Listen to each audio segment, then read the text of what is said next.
सुनीता की माँ अक्सर बीमार रहती थी। उसे लगता था कि अगर कहीं उसकी नौकरी लग जाती तो वह अपनी माँ का ठीक से इलाज करा लेती। उसके पिता की मौत हो चुकी थी। एक छोटा भाई जरूर था, लेकिन वह अभी पढ़ रहा था। एक दिन उसके फ़ोन पर एक मिस कॉल आई। उसने पलटकर फ़ोन किया तो पता चला वह नंबर लखनऊ की रहने वाली सोनी का था। इसके बाद सोनी और सुनीता में बातचीत होने लगी। बातचीत में एक दिन सुनीता ने सोनी से अपनी परेशानी कह सुनाई। सोनी बातचीत में काफ़ी माहिर थी। मीठी मीठी बातें करके उसने सुनीता से दोस्ती गांठ ली। फ़ोन के साथ साथ दोनों व्हाट्सएप पर एक दूसरे को मैसेज करने लगे। सुनीता काफ़ी सुंदर थी। उसकी सुंदरता ने सोनी का मन मोह लिया था। इसी वजह से सोनी के मन में लालच आ गया। उसे लगा कि अगर सुनीता उसके पास आ जाए तो उसका काम बन जाए। संयोग से एक दिन उसने खुद ही सुनीता को मौका दे दिया। उसने कहा, सोनी, मेरी माँ की तबीयत खराब रहती है, उनका इलाज कराना है। घर में कोई मदद करने वाला नहीं है, मैं क्या करूँ? कुछ समझ नहीं पा रही हूँ। कोई नौकरी भी नहीं मिल रही है। अगर तुम लखनऊ में होती तो मैं तुम्हारी मदद कर देती। यहाँ मैं कोई नौकरी दिला देती जिससे तुम्हें आराम से 10-15 हज़ार रुपये महीना वेतन मिल जाता। अगर तुम बढ़िया काम करती तो जल्दी ही तुम्हारा वेतन दुगना हो जाता। जवाब में सोनी ने सुनीता को समझाते हुए कहा, अभी तो मैं माँ को लेकर लखनऊ नहीं आ सकती। अगर नौकरी मिल जाए और महीने 2 महीने में कुछ पैसे मिल जाए तो मैं माँ को लाकर वहीं रहने लगती। सोनी की बात सुनकर सुनीता ने कहा। सुनीता की बातों से सोनी को लगा कि वह लखनऊ आ सकती है। उसे आकर्षित करने के लिए सोनी ने कहा, सुनीता, तुम यहाँ आ जाओ और हम लोगों के साथ रहकर काम को देख समझ लो। अगर काम पसंद आ जाए तो माँ को ले आना। यहाँ रहने की कोई कमी नहीं है। मैं अपनी सहेली सुमन के साथ रहती हूँ।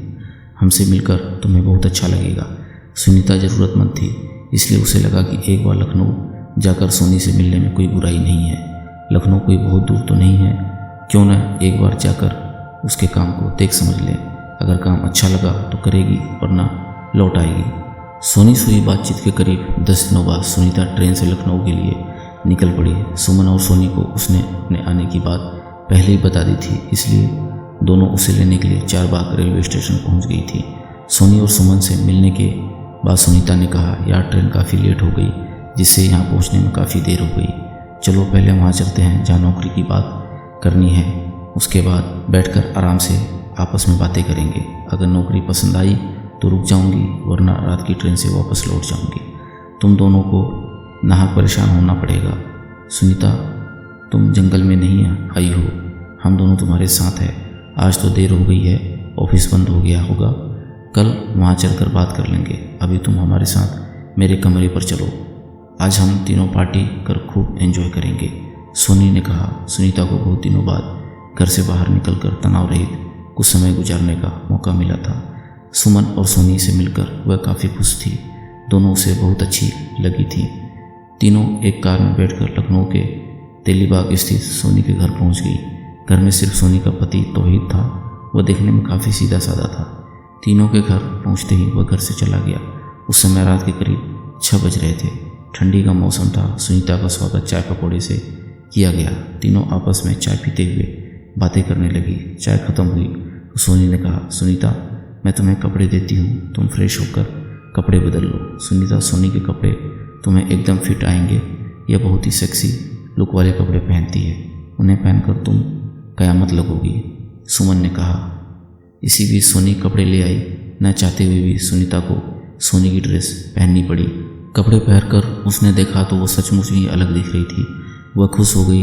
बातें करते करते एक दूसरे के फ़ोटो खींचे जाने लगे।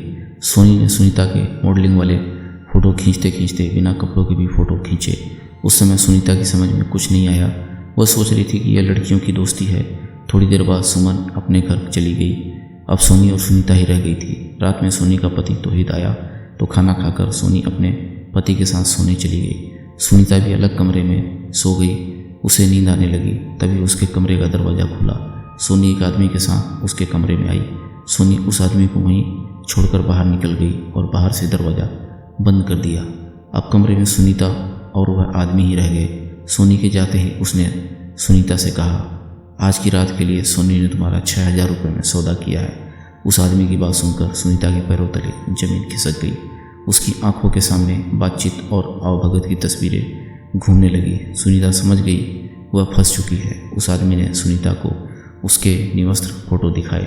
जो कुछ देर बाद सोनी ने और सुमन ने मजाक मजाक में खींचे थे। उसने कहा, अगर तुमने मेरी बात नहीं मानी तो ये तुम्हारी तस्वीरों को सार्वजनिक कर देंगी, तब लोग तुम्हें ही गलत समझेंगे। सुनीता के सामने कोई दूसरा रास्ता नहीं था। उसने पूरी रात उस आदमी की दरिंदगी का सामना करने को मजबूर होना पड़ा।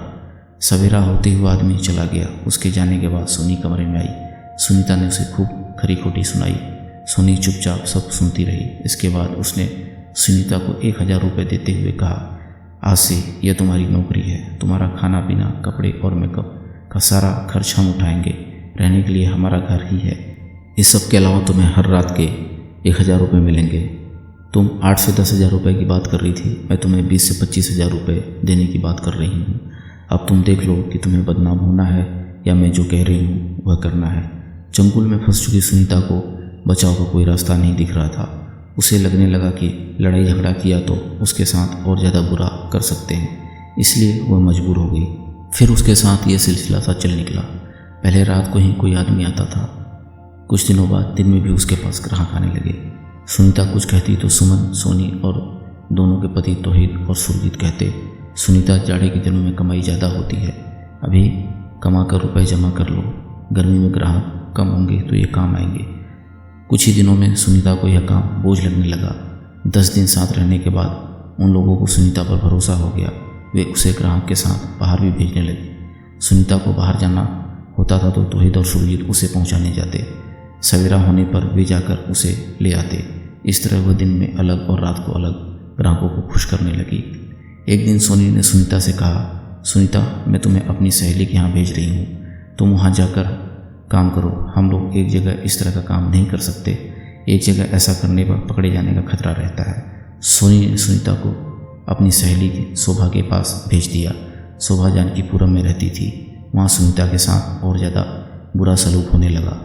शोभा के यहाँ दिन में 2 और रात में 2 ग्राहक उसके पास आने लगे। ज़्यादा कमाई के चक्कर में शोभा ने ग्राहकों की संख्या बढ़ा दी थी, क्योंकि उसे पता था कि सुनीता 1 सप्ताह के लिए ही उसके पास आई है। वह लालच में फंस गई। ज़्यादा काम करने से सुनीता की तबीयत खराब हो गई। इसके बाद भी शोभा ने उसके पास ग्राहकों को भेजना जारी रखा। एक दिन सवेरे सुनीता को भागने का मौका मिल गया। बिना किसी बात की परवाह किए सुनीता सवेरे 4 बजे घर से भाग निकली। घर से आते ही उसे मॉर्निंग वॉक पर जाने वाले प्रदीप मिल गए। उनकी मदद से वह थाना जानकीपुरम पहुंची। यहाँ उसकी मुलाकात इंस्पेक्टर अमरनाथ वर्मा से हुई। उन्होंने सुनीता को आराम से बैठाया और उनकी पूरी बात ध्यान से सुनी। इसके बाद उन्होंने महिला सिपाही कोमल और ज्योति के जरिए पूरी जानकारी प्राप्त की। सुनीता से पता चला कि उसकी तरह तमाम लड़कियां इस जाल में फंसी हुई हैं। व्हाट्सएप के जरिए लड़कियों के फ़ोटो भेजकर उनका सौदा किया जाता है। सौदा तय होने के बाद वे लड़कियों को ग्राहक तक पहुंचाते थे। लड़की को ग्राहक के पास पहुंचाकर वे पैसा ले लेते थे। अगले दिन सुबह जाकर लड़की को ले जाते थे। सीओ अलीगंज डॉक्टर मीनाक्षी के मामले की जांच कराई। इसी के साथ शोभा, मणिशंकर, सुरजीत, तौहीद, सुमन और सोनी के खिलाफ देह व्यापार करने का मुकदमा दर्ज किया गया। पुलिस ने सुरजीत, तौहीद, सुमन और सोनी को तो गिरफ्तार कर लिया, लेकिन शोभा और मणिशंकर फरार होने में कामयाब रहे। दरअसल सुनीता के भागने का पता चलते ही वे भी घर छोड़कर भाग गए थे।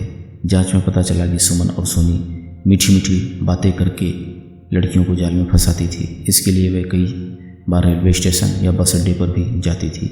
इनका निशाना ऐसी लड़कियां होती थी जो नौकरी की तलाश में रहती थीं। सुमन और सोनी महिलाएं थी, इसलिए लड़कियां उन पर भरोसा कर लेती थी। दोनों लड़कियों का भरोसा जीतने के लिए उन्हें अपनी घर ठहराती थी। वहाँ हंसी मजाक के दौरान उनकी अश्लील फ़ोटो खींच लेती थी। इसके बाद उन्हीं फ़ोटो की बदौलत वे उन्हें ब्लैकमेल करके देह व्यापार में उतार देती थी। ये लड़की को बताते थे कि उनका ग्राहक बहुत बड़ा आदमी है, वह नौकरी दिलाएगा। इसके बाद बुकिंग और सप्लाई का धंधा शुरू हो जाता था।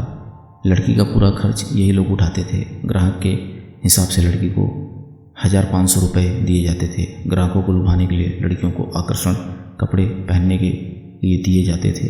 बढ़िया मेकअप किया जाता था जिससे ग्राहक मोटा पैसा दे सके। हर लड़की के एक रात के लिए 6 से 8 हज़ार रुपये मिल जाते थे। कई बार ज़्यादा कमाई के लिए ग्राहकों की संख्या बढ़ा दी जाती थी। बाद में यही लड़कियां दूसरी ज़रूरतमंद लड़कियों को यहाँ ले आती थी। पुलिस ने सुनीता को उसके घर भेजकर बाकी आरोपियों को जेल भेज दिया। सुनीता का कहना है, मुझे जरा भी एहसास नहीं हुआ कि मैं एक ऐसे जाल में फंसने जा रही हूँ जिससे मेरी ज़िंदगी बर्बाद हो जाएगी। मैंने उन लोगों का क्या बिगाड़ा था जो उन्होंने मेरा भविष्य खराब कर दिया। मैंने तो मदद मांगी थी, उन लोगों ने मदद के बहाने मुझे देह व्यापार में ढकेल दिया। दोस्तों, अगर कहानी पसंद आई हो तो चैनल को सब्सक्राइब करें और वीडियो को लाइक करें। हम ऐसी मज़ेदार कहानियाँ आपके लिए लाते रहेंगे।